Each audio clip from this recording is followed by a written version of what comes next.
Anthony Levatino. Dr. Levatino is a board-certified obstetrician gynecologist.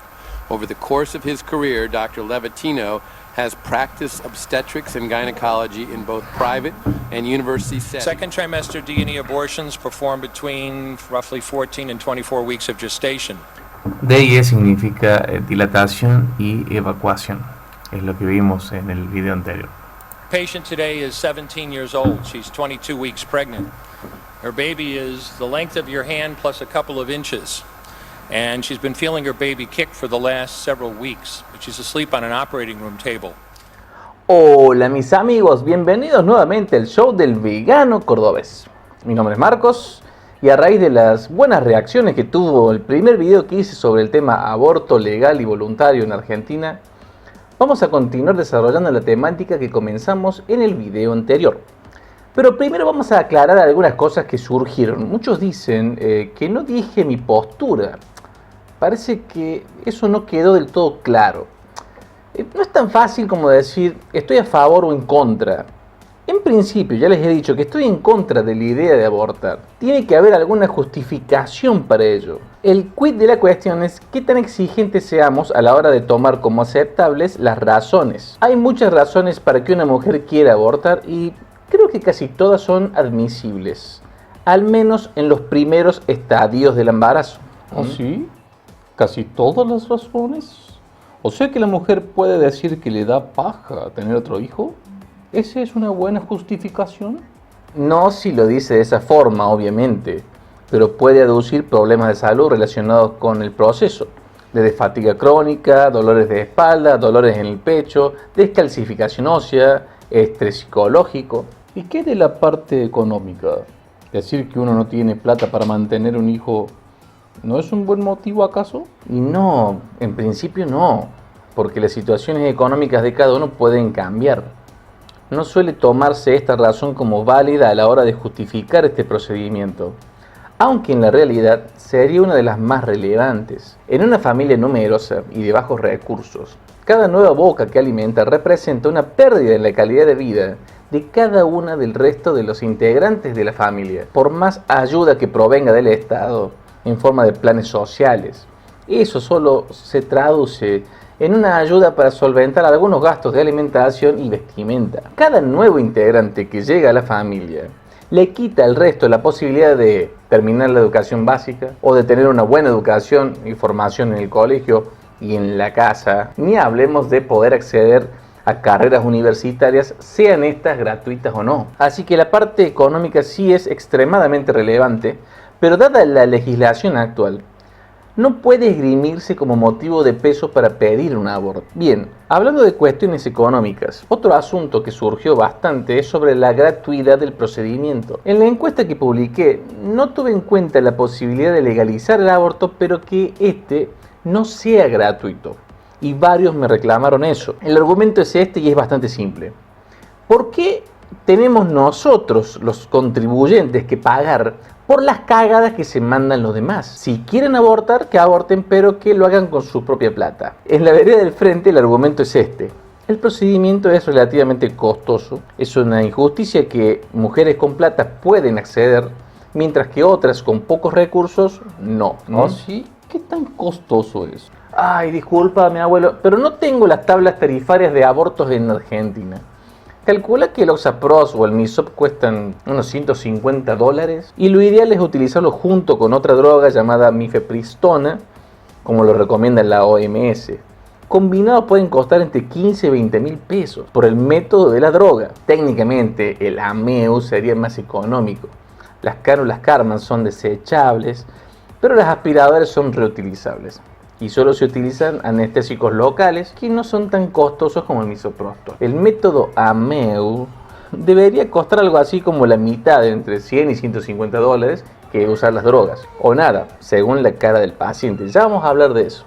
Ahora bien, si el Estado Nacional decide subvencionar estas prácticas, yo si fuera legislador no lo haría de manera incondicional. A las mamás jovencitas les impartiría un curso de educación sexual obligatorio, o mejor aún, las exhortaría a ponerse un DIU de cobre hasta que tengan la edad y responsabilidad para tener hijos. ¿No es una imposición demasiado abusiva, mijo? obligarla a meterse esa cosa plástica de cobre a cambio de que se haga un ameo. ¿Y cómo evitamos el libertinaje?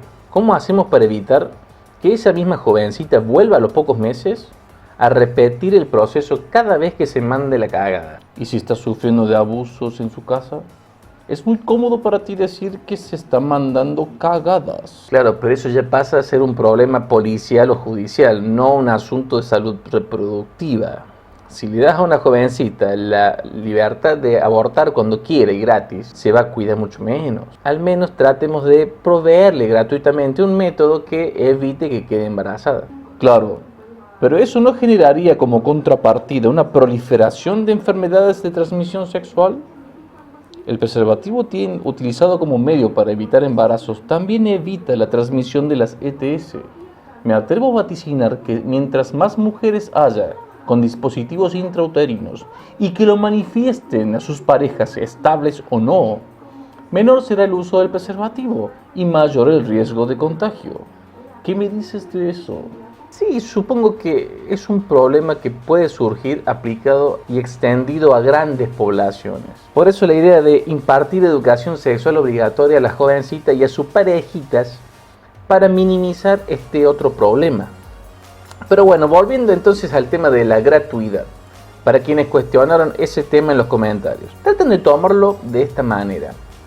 La gratuidad de este proceso en sí no sería mala si viene acompañada de la debida educación y o con la exigencia de la implantación de algún método anticonceptivo de largo plazo, dígase implante subcutáneo o DIU de cobro o el hormonal. Obviamente no vamos a obligar a hacer una vasectomía o ligaduras de trompa que son para siempre. Eso sería una barbarie. Eso por un lado. Por el otro lado, piensen lo que está en la puerta número 2. Si la mujer no puede realizar un AMEU porque no tiene los medios, entonces el Estado va a tener que subvencionar gran parte de lo que cueste continuar con ese embarazo, más todas las asignaciones familiares y costos asociados a ayudar a criar ese nuevo ser humano. Y créanme que comparado con los 100 o $200 que puede costar el Estado subvencionar un AMEO es prácticamente nada. Bien, terminamos con ese tema. Vamos entonces a la parte ética que tanto se ha cuestionado a este respecto. Entonces se dicen cosas como que ser vegano y apoyar el aborto legal es un sinsentido o una contradicción. A ver, ¿cómo puede ser que estemos en contra de la explotación y crueldad y asesinato de estos animales, pero nos quedemos callados o apoyemos el asesinato de esto o esto o esto? No pretendo ahondar en cuestiones referidas al nivel de desarrollo neuronal que pueden esgrimir los sensocentristas para aducir que en los estadios iniciales del desarrollo del feto no hay una conciencia capaz de experimentar sufrimiento o dolor, porque aunque es un argumento bastante coherente desde la óptica sensocentrista, también hay otras cuestiones relacionadas con la sintiencia y el sufrimiento de la mujer que está gestando ese nuevo ser humano. Desde el momento en que una mujer sabe que está embarazada, comienza a desarrollarse un vínculo psicológico entre ella y el feto que se está gestando o no. Hay mujeres que no sienten absolutamente nada desde ese momento. O puede que comiencen a sentir ese vínculo cuando el feto ya es lo suficientemente grande como para comenzar a moverse dentro de la matriz. En el mejor de los casos, vamos a suponer que la sintiencia del feto, por lo menos su capacidad de sentir dolor, coincide con el momento en que la madre comienza a percibir el movimiento del mismo. ¿Tendría sentido, no? Si se mueve quiere decir que ya tiene redes neuronales suficientemente desarrolladas como para hacerlo, aunque no necesariamente como para sentir dolor si un forceps entra en la matriz y lo desmiembra y lo saca a pedazos. Convengamos que tenga sintiencia o no el feto. Es una situación bastante complicada si se trata de un embarazo normal, sin complicaciones ni malformaciones que justifiquen realmente la necesidad de llevar a cabo este proceso. Y es hasta acá donde llega mi tolerancia a este asunto. Y es más o menos el punto hasta donde puedo converger con los sensocentristas. Lamento si con esto ofendo a algunas seguidoras feministas, pero yo no creo que sea ético interrumpir un embarazo de manera voluntaria cuando se llega a este punto. No creo que debería permitirse ni reglamentarse. Déjame ver si entendí bien lo que estás diciendo. A ver, Tu criterio para aceptar el aborto voluntario hasta las 12 o 14 semanas se basan en la capacidad de sentir dolor por parte del feto en desarrollo, pero no aceptarías un raspaje con forceps que no implique despedazar un feto, sea este capaz de sentir dolor o no. No. En una de esas sí podría aceptar una dilatación y evacuación con forceps siempre y cuando no implique despedazar el feto. Eso es cuando es más grande, ¿no? Porque pasadas las 14 semanas el tamaño del feto es demasiado grande como para poder usar una cánula de aspiración manual. Pero no es lo suficientemente grande como para tener que sacarlo a pedazos. Eso es cuando es más grande, ¿no? Eres un idiota. You walk into that operating room scrubbed and gowned, and after removing laminaria, you introduce a suction catheter into the uterus. This is a 14 French suction catheter. If she were 12 weeks pregnant or less, basically the width of your hand or smaller, you could basically do the entire procedure with this. But babies this big don't fit through catheters this size. After suctioning the amniotic fluid out from around the baby, you introduce an instrument called a Sofer clamp. It's about 13 inches long. It's made of stainless steel. The business end of this clamp is about 2.5 inches long and 1/2 inch wide. There are rows of sharp teeth. This is a grasping instrument. When it gets a hold of something, it does not let go.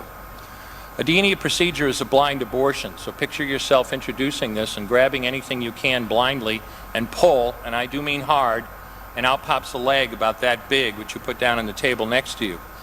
Reach in again, pull out an arm about the same length, which you put down on the table next to you. And use this instrument again and again to tear out the spine, the intestines, the heart and lungs. Head on the baby that size is about the size of a large plum. Can't see it, but you've pretty good idea you've got it if you've got your instrument around something and your fingers are spread about as far as they go. You know you did it right if you crush down on the instrument and white material runs out of the cervix. That was the baby's brains. El facultativo que va a hacer la evacuación, legrado o raspaje, nunca sabe lo que va a pasar con ese forceps. Puede que salga entero, como puede que salga a pedazos. Además, tu criterio para aceptar esto es inconsistente y contradictorio. Primero te basas en la capacidad de sentir dolor, luego en el nivel de morbosidad del procedimiento independientemente del dolor. Suponiendo que el feto no siente dolor al ser despedazado, ¿cuál sería el problema al fin y al cabo? La percepción del médico, la paciente y los que estén presentes. Me parece un tanto atroz que se normalice esto, despedazar un feto para sacarlo, sea este consciente o no del dolor. Me parece una cosa morbosa y horrible, suponiendo que sea un aborto voluntario, no terapéutico ni producto de una violación. Claro, pero sacar un feto pequeño en una cánula por aspiración manual endouterina, ¿no te parece morboso? No me parece tan morboso, me parece bastante más sutil de hecho. Y te repito, no es que yo esté avalando las aspiraciones endouterinas. Realmente preferiría que no hubiera la necesidad de hacer estas cosas. Pero cuando pongo en la balanza el sufrimiento de esa mujer por todo lo que se le viene con ese embarazo, aunque no sea un sufrimiento físico y esté físicamente más que apta, mentalmente puede que no esté dispuesta a afrontar la responsabilidad de la maternidad y creo que hay que respetar eso. ¿Y si son menores de edad? Con más razón, siempre y cuando dé su consentimiento para hacer el procedimiento. No creo que en este caso los padres de la menor tengan que obligarla a tenerlo o a abortarlo. He sabido de casos de menores que tienen hijos y los padres de la menor lo toman como un hermanito más, no como a un nieto. Lo veo eso como una propuesta que se le puede hacer a la menor a la hora de que ella misma tome la decisión. Pero creo que la decisión última tendría que ser de ella. No sé, me preocupa el trauma que le puede generar en el futuro a esa menor. El abortar siendo tan menor y sin entender realmente lo que está haciendo. ¿Y no te preocupa la vida que va a tener ese bebé con una mamá adolescente que lo más probable es que tenga que ser criado por sus abuelos, en el mejor de los casos? Una mamá que va a tener que abandonar seguramente sus estudios secundarios para tener un hijo. Ni hablemos de estudios universitarios. O comenzar una familia de cero cuando sea más grande y tenga la capacidad y responsabilidad adquirida para hacerlo. Por supuesto que no descarto la posibilidad de que la menor decida por sí misma en el otro sentido, ya sea por convicciones personales, religiosas o no. puede tranquilamente decidir tenerlo, pero creo que la opción la debe tener. Y se le tienen que mostrar los escenarios posibles de su decisión. Porque si la única campana que esa menor escucha es la de la iglesia, o la de su familia conservadora, o la de influencers como Agustín Laje, obviamente que va a decidir no hacerlo, porque a esa gente le va a importar más hacerla sentir culpable por matar a su propio hijo que su propio bienestar futuro. De todas maneras, el viernes pasado se aprobaron las modificaciones en el protocolo ILE en la Argentina. El protocolo ILE es básicamente lo que expliqué en mi video anterior. El aborto legal debe ser justificado con motivos de salud física o mental, lo cual quien lo solicita debe firmar en una declaración jurada, es confidencial, se permite la objeción de conciencia del facultativo de manera individual, se permite el uso de medicamentos como la mifepristona y el misoprostol, los cuales nuevamente están en las farmacias. Está orientado con el principio de equidad para que todas tengan las mismas posibilidades. ¿Qué demonios significa eso? Que las mujeres que tienen plata le cobran por el procedimiento y con parte de esa plata financian el coste de aquellas mujeres que no tienen plata para hacerlo.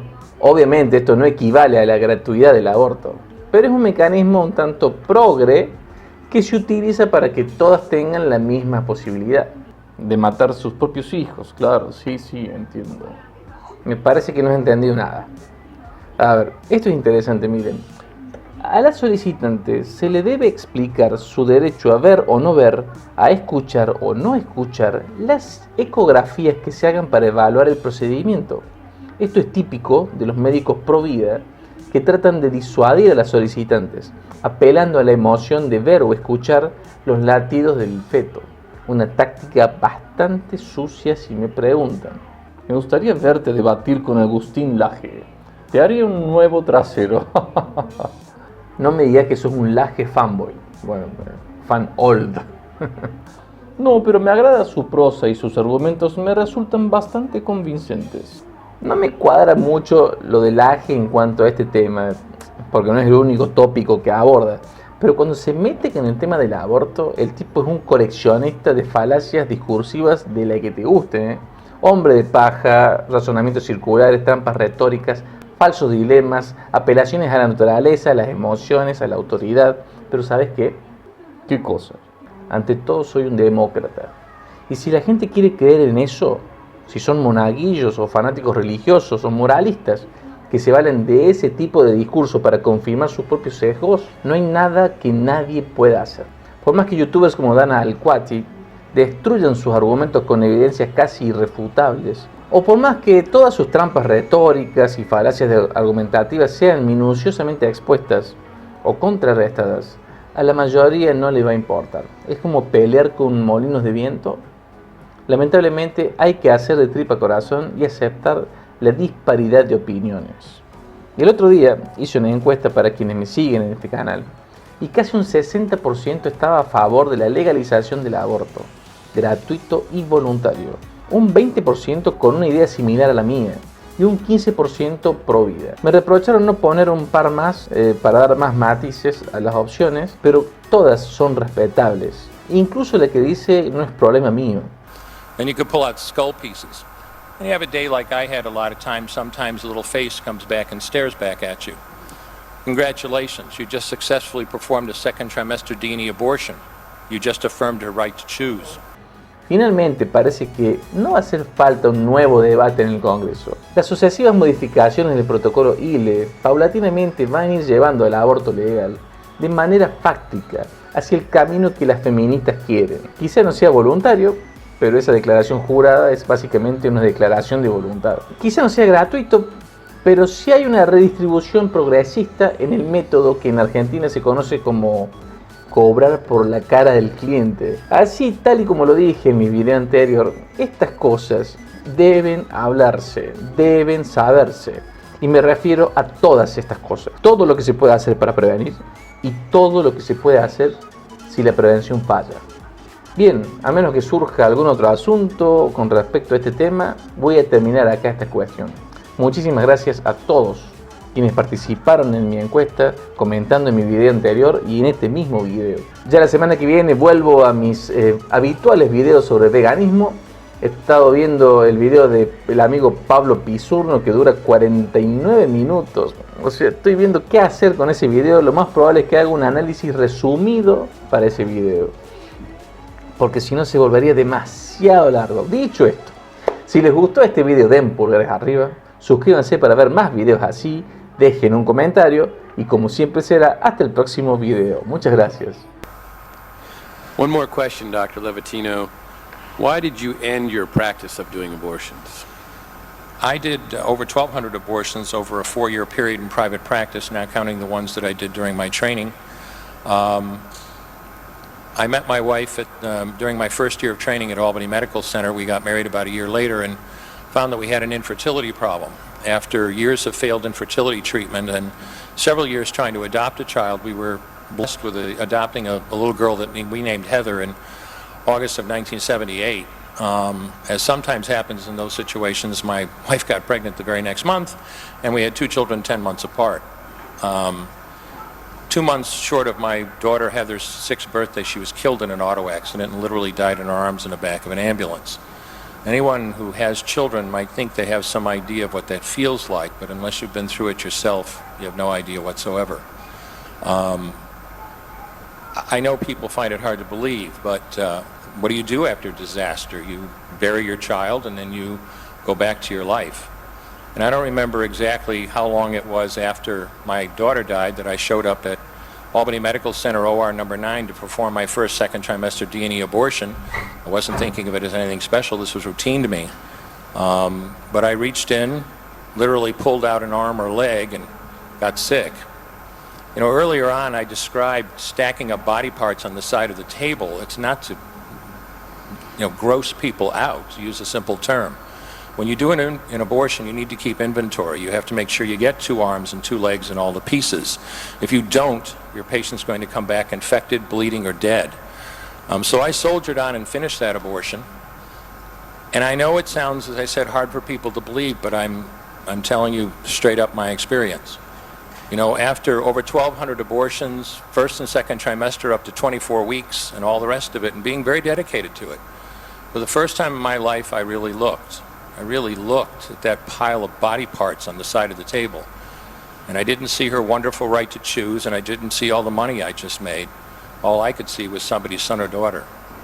And I stopped doing late-term abortions after that, and several months later stopped doing all abortions.